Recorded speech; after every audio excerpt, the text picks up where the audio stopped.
மீசான் டைப் நேர்களை நிகழ்ச்சிக்குள் அன்போடு வரவேற்றுக் கொள்கிறோம். இன்றைய பதிவுல மிக மிக முக்கியமான செய்திகள் குறித்து பார்க்கலாம். அமெரிக்காவை இடைவிடாத துரத்தும் தீ, அத்தோடு உயிர் நீத்த இராணுவ வீரர்களை நினைவு கூர்ந்து அதிரடியாக அமெரிக்காவின் 3 போர் கப்பல் மீது ஈரான் தாக்குதல் நடத்தியது மிகப்பெரிய ஒரு பரபரப்பை ஏற்படுத்தியிருக்கு. அன்னை மரியாள் சிலையின் வாயில் சிகரெட்டை வைத்த இஸ்ரேலிய இராணுவ வீரரின் செயலால் அதிர்ச்சியிலும் கோபத்திலும் கிறிஸ்துவ உலகம் என்ற பல்வேறு செய்திகள் தான் இன்றைய பதிவு. தீக்கு அமெரிக்கா மீது அவ்வளவு காதலோ அன்போ தெரியல. இடைவிடாது அமெரிக்காவை தீ துரத்தி கொண்டிருக்கிற சம்பவங்கள் பதிவாகி கொண்டிருக்கிற பின்னணியில இப்போது 2 மிக முக்கியமான இடங்கள்ல மிகப்பெரிய ஒரு தீ விபத்து ஏற்பட்டிருக்கு. அந்த காணொலியை பார்க்கும்போது உங்களுக்கே தெரியும் எவ்வளவு வீரியம் கொண்ட தீ, அவ்வளவு தூரம் வீரியம் கொண்ட தீ தான் இந்த 2 இடங்கள்ல பற்றி இருக்கு. இது குறித்த செய்திகள் தான் இப்போது சர்வதேச ஊடகங்களுடைய கவனத்தையும் ஈர்த்திருக்கு. அதில் ஒரு தீ விபத்து அமெரிக்காவினுடைய லூசியானாவில் அமைந்திருக்கின்ற PBF என்று சொல்லப்படுகின்ற நிறுவனத்தினுடைய ஷெல்மெண்ட் என்று சொல்லப்படுகின்ற எண்ணெய் சுத்திகரிப்பு நிலையம்தான் அதிரடியாக தீ பற்றி கொண்ட சம்பவம் பதிவாகி இருக்கு. எண்ணெய் சுத்திகரிப்பு நிலையம் என்பதனால அதிரடியாக தீ பரவல் ஏற்பட்டதனால தீயை கட்டுப்படுத்துவதற்கு தீ அணைப்பு வீரர்கள் பெரும் போராட்டம் நடத்தி வருவதான செய்திதான் இப்போது மிகப்பெரிய ஒரு அதிர்ச்சியை ஏற்படுத்தியிருக்கு.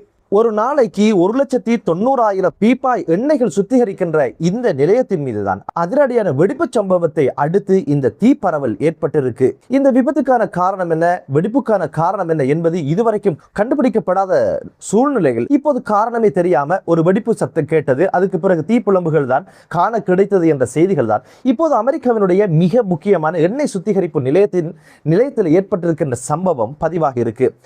மத்திய கிழக்கு நாடுகளில் இருக்கின்ற எண்ணெய் வளங்கள் மீது அமெரிக்காவுக்கு பொறாமையும் காதலும் இருப்பது போல இப்போது தீக்கு அமெரிக்காவுடைய வளங்கள் மீதும் இப்போது காதலோ அன்போ வந்திருக்குது என்ற ஒரு விஷயம் தான் இப்போது மிகப்பெரிய ஒரு பேசுபொருளாக மாறி இருக்கு. இந்த ஒரு சம்பவம் மிகப்பெரிய ஒரு அதிர்ச்சியை ஏற்படுத்துகின்ற அந்த சூழ்நிலையில மற்றும் ஒரு இதைவிட பாரிய தீ விபத்து ஒன்றும் இடம்பெற்றிருக்கு.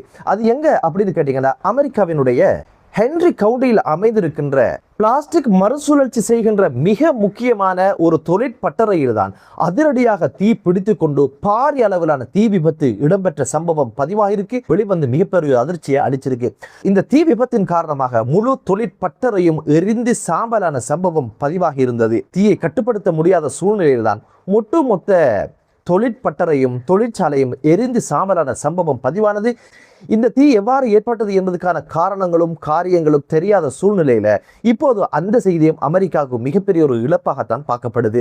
அதுபோக இதுவரைக்கும் உயிரிழந்தவர்கள் எத்தனை பேர், காயமுற்றவர்களுடைய தகவல்கள் எதுவுமே பதிவாகாத நிலையில் வெளிவராத சூழ்நிலையில் தான் இப்போது எஞ்சிய பகுதிகளை ஓரளவு தீ அணைக்கும் படையினர் கட்டுப்பாட்டுக்கு கொண்டு வந்ததாகவும் இப்போதைக்கு சுவாச பிரச்சனை இருக்கிறவங்க இப்போதைக்கு வீடுகளிலே தங்கிக் கொள்ளும்படியான அறிவுறுத்தலையும் அரசு பிரதேசத்து மக்களுக்கு வழங்கி இருக்குது. அதுக்கு இப்போது மக்கள் பாதுகாப்பாக வீடுகளில் இருக்கின்ற ஒரு சூழ்நிலை தான் உருவாகி இருக்கு.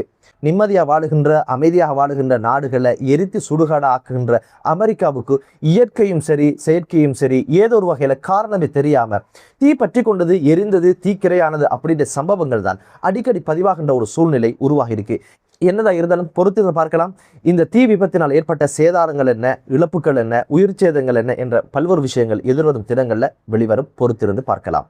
ஹோர்முஸ் ஜலசந்திக்குள்ள நுழைவதற்கு முற்பட்ட அமெரிக்காவினுடைய போர் கப்பலின் மீது அதிரடியாக ஈரானுடைய புரட்சிகர காவல் படையினுடைய கடற்படை பிரிவு ஏவுகணை மற்றும் ட்ரோன்கள் விரைந்து செல்லுகின்ற படகுகள் மூலம் அதிரடியான தாக்குதலை மேற்கொண்டது மிகப்பெரிய ஒரு பரபரப்பை ஏற்படுத்தியிருக்கு. இந்த தாக்குதல் ஈரானுக்கு மிக முக்கியமானதும் ஒரு ஸ்பெஷலானதும் அப்படின்ற ஒரு விஷயம் தான் சொல்லப்படுது. காரணம் என்ன அப்படின்னு பார்த்தீங்கன்னா அந்த ஒவ்வொரு ஏவுகணையிலும் தீனா என்ற ஈரானுடைய போர்க்கப்பல் மீது அமெரிக்கா மேற்கொண்ட தாக்குதலில் இறந்த 10 இராணுவ வீரர்களுடைய புகைப்படங்கள் பிரசுரிக்கப்பட்டு அவர்களுடைய பெயர்களும் எழுதப்பட்டு ஹோர்முஸ் ஜலசந்திக்குள் எமது எதிரிக்கான மண்ணறைகள் கட்டப்படும் அப்படின்ற செய்தியோடு சேர்த்து இந்த ஏவுகணை தாக்குதலையும் ட்ரோன் தாக்குதலையும் விரைந்த படகுகள் கொண்ட தாக்குதலையும் ஈரான் நடத்தி முடித்து இந்த ஒரு தாக்குதல் எமது இறந்த வீரர்களுக்கான அஞ்சலியாக இருக்கட்டும் என்ற செய்தியைத்தான் இப்போது காணொளிகளாக புரட்சிகர காவல் படை ஈரானுடைய புரட்சிகர காவல் படையினர் வெளியிட்டது மிகப்பெரிய ஒரு அதிர்ச்சியையும் அச்சத்தையும் அமெரிக்காவுக்கு உண்டு பண்ணிருக்கு. அதில் மற்றொரு வாசகம் என்ன எழுதிருக்கு அப்படின்னு கேட்டீங்கன்னா, அர்சல அலைஹிம் தைரன் அபாபில், அபாபில் என்ற பறவை கூட்டம் அனுப்பப்படுது அப்படின்ற ஒரு வாசகம் தான் சொல்லப்பட்டிருக்கு. ஆபிரகாமுடைய படையை அழிப்பதற்கு பயன்படுத்தப்பட்ட பறவை கூட்டம் தான் அது. அதன் பேரின் அடையாளமாகத்தான் ஈரான் அந்த ஏவுகணைகள்ல அந்த வாசகங்களை பிரசுரம் செய்துதான் இந்த தாக்குதலை நடத்தி முடிச்சிருக்கிறாங்க. இது இராணுவ வீரர்களுக்கான அஞ்சலி அப்படின்னு விஷயம் சொல்லப்பட்டது மட்டுமல்லாம எமது எதிரிக்கு ஹோர்முஸ் ஜலசந்தி மன்னரைகளாக இருக்கும், அதில் தான் அவர்களுக்கான மன்னரை கட்டப்படும் என்ற ஒரு எச்சரிக்கையும் விட்டிருக்காங்க. ஹோர்முஸ் ஜலசந்திக்குள்ள இப்போது மிகப்பெரிய ஒரு பதட்டமான ஒரு சூழ்நிலை உருவாகி இருக்குது. எப்போது வேண்டாலும் ஒரு யுத்தம் வெடிக்கலாம் அப்படின்னு ஒரு அச்சம் இருக்கிற சூழ்நிலையில இப்போது உலக அரசியல் விமர்சகர்கள் சொல்லுகிற விஷயம் என்ன அப்படின்னு பார்த்தீங்கன்னா, இந்த யுத்தம் ஒரு தேய்மான யுத்தம். இதுல யாருமே சண்டைக்கு நிற்க மாட்டாங்க, பரிச்சயம் செய்து பார்க்காங்க. அதாவது அமெரிக்கா இடையிடையே தாக்குதல் நடத்துவது ஈரானுடைய பதிலடி எப்படி இருக்கும் என்பதை உளவு பார்ப்பதற்கும் ஒத்திகை பார்ப்பதற்கான தாக்குதலை அமெரிக்கா நடத்துது. அதற்கான வரையறுக்கப்பட்ட தாக்குதலை தான் ஈரான் அவ்வப்போது காட்டுது. இது பாரிய அளவிலான ஒரு யுத்தத்துக்கு போவதற்கான வாய்ப்பு கிடையாது அப்படின்னு ஒரு விஷயம் சொல்லப்படுற இந்த சூழல்ல ஈரான் சர்வதேசத்துக்கு ஒரு மெசேஜை சொல்லியிருக்கு. அது என்ன அப்படின்னு பார்த்தீங்கன்னா, ஹோர்முஸ் ஜலசந்தி யுத்தத்துக்கு முன் எப்படி இருந்ததோ அப்படி கிடையாது. யுத்தத்துக்கு பிற்பாடு ஹோர்முஸ் ஜலசந்தியோட முழு ஆதிக்கமும் அதிகாரமும் ஈரானை சாரும் அப்படின்னு ஒரு விஷயத்தை சொல்லியிருக்க அப்படின்னு ஒரு விமர்சனமும் சொல்லப்படுது. என்னதான் இருந்தாலும் ஹோர்முஸ் ஜலசந்தி இப்போது ஒரு யுத்த கெடுபிடிக்குள் இருக்கிறது, மிகப்பெரிய ஒரு யுத்த பதட்டத்துக்குள் இருக்கிறது என்பது மட்டும் தெரிகிறது. இதுபோக சீனாவுடைய எண்ணெய் கப்பல் மீது அதிரடியான ஒரு தாக்குதல் மேற்கொள்ளப்பட்ட சம்பவம் பதிவாகி இருக்கு. குறித்த கப்பலிலே சீனாவுடைய பிரஜைகள் இருந்ததாகவும் இந்த கப்பல் எண்ணெயை ஏற்றிக்கொண்டு மார்ஷல் தீவினுடைய கொடியை ஏந்தி சென்ற சூழ்நிலையில தான் அதிரடியான ஒரு தாக்குதல் இதன் மீது மேற்கொள்ளப்பட்டிருக்கு. எந்த ஒரு உயிர் சேதமும் இடம்பெறாவிட்டாலும் சீனா இது பற்றிய மிகப்பெரிய ஒரு கவலையில் இருப்பதாகவும் இப்போது சீனாவுடைய வெளிவிவகார அமைச்சர் கருத்து சொல்லியிருக்கின்ற சம்பவமும் பதிவாகி இருக்கு. இதுக்கு பின்னால அமெரிக்கா இருந்திருக்கும் அப்படின்ற விமர்சனம் சொல்லப்படுது. உளவு தகவல்கள் சார்ந்த பல்வேறு விடயங்களில் இந்த யுத்தத்துக்கு பின்புலமாக இருக்கின்ற ஒரு விஷயம் அமெரிக்காவுக்கு தெரியும், சொல்லியும் சீனா கேட்கதில்லை என்பதனால ஈரானுக்கு எதிரான பொருளாதார தடைகள் எல்லாம் மிஞ்சி இப்போது சீனா தான் ஈரானை வளர்த்து விடுகிறது அப்படின்ற பல்வேறு விமர்சனங்கள் இருக்கின்ற இந்த சூழலில் தான் எப்படியாவது பழி தீர்க்கலாம் என்ற ஒரு நோக்கத்தில் தான் நிச்சயமாக அமெரிக்கா இது ஒரு தாக்குதலை நடத்திருக்கும் அப்படின்ற ஒரு விஷயம் தான் சந்தேகிக்கப்படுது. உண்மையிலே யதார்த்தமும் அதுவாகத்தான் இருப்பதற்கான வாய்ப்பு உண்டு.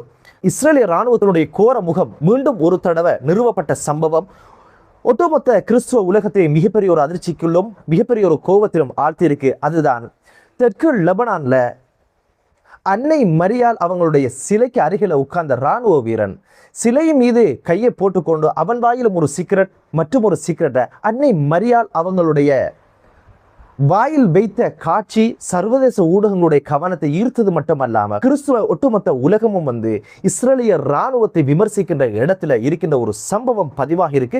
இந்த சம்பவம் மிகப்பெரிய ஒரு அதிர்ச்சியையும் மிகப்பெரிய ஒரு கோபத்தையும் கிறிஸ்துவ உலகத்துல இப்போது உண்டு பண்ணிருக்கு.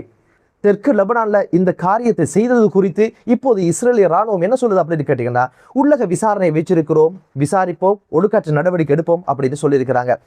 பல வாரங்களுக்கு முன்னால இதே பிரதேசத்துல இயேசு கிறிஸ்துவனுடைய சிலையை உடைத்து தலையை ஒரு சுத்தியலால் உடைக்கின்ற காட்சியும் பதிவாகி மிகப்பெரிய அதிர்வலை ஏற்படுத்தியது. இஸ்ரேல் வழங்க மாதிரி என்ன சொன்னாங்க, உள்ளக விசாரணை வச்சிருக்கிறோம், ஒடுக்காற்று நடவடிக்கை எடுப்போம் அப்படின்னு சொன்னாங்க. இதுவரைக்கும் என்ன நடவடிக்கை எடுத்தாங்க என்பது தெரியல. அந்த ஒரு விஷயம் சரியான ஒரு நடவடிக்கை எடுத்திருந்தால் இந்த ஒரு இராணுவ வீரன் இந்த கேவலமான ஒரு வேலையை நிச்சயமாக செய்திருக்க வாய்ப்பில்லை. அன்னை மரியாள் என்பது யாரு என்பது அனைத்து மதத்தவர்களுக்கும் தெரிந்த ஒரு விஷயம்.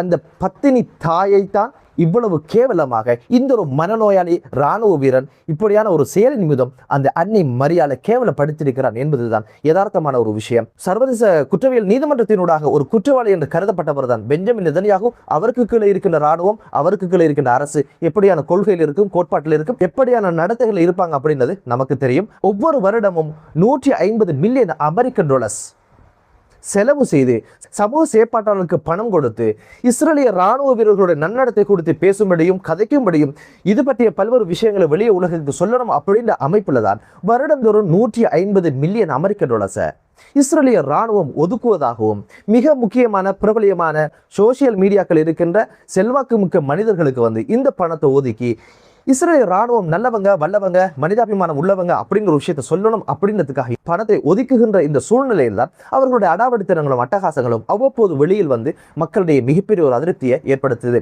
கசா யுத்தம் தொடங்கியதுக்கு பிற்பாடு சென்ற வருடத்தில் இருந்துதான் கசாவில் நடக்கின்ற அட்டகாசங்கள், அனாச்சாரங்கள், அக்கிரமங்கள் வெளியில் வந்துடக்கூடாது, ராணுவ வீரர்கள் நல்லவங்களா சொல்லுங்க அப்படின்னு அமைப்புல தான் இந்த பணம் இப்போது வருடம் ஒதுக்கப்படுது. எனவே இவர்கள் செய்கின்ற கைங்காரியங்களுக்கு 150 மில்லியன் அமெரிக்கன் டாலர்ஸ் கிடையாது, அதையும் தாண்டி எத்தனை பில்லியன் அமெரிக்கன் டாலர்ஸ் செலவு செய்தாலும் அவர்களுடைய அட்டகாசங்களை மூடி மறைக்க முடியாது என்பதுதான் யதார்த்தமான ஒரு விடயம். உலக கிறிஸ்தவர்களும் இப்போது இந்த ஒரு செயல் குறித்த பல்வேறு விமர்சனங்களை முன்வச்சு வராங்க. என்னதான் இருந்தாலும் மத்திய கிழக்கு நாடுகளில் ஒரு அமைதியான சூழல் உருவாகட்டும் என்று கூறி மற்றொரு காணொலியிலே உங்கள் அனைவரையும் சந்திக்கும் வரை விடைபெறுகிறேன். நன்றி.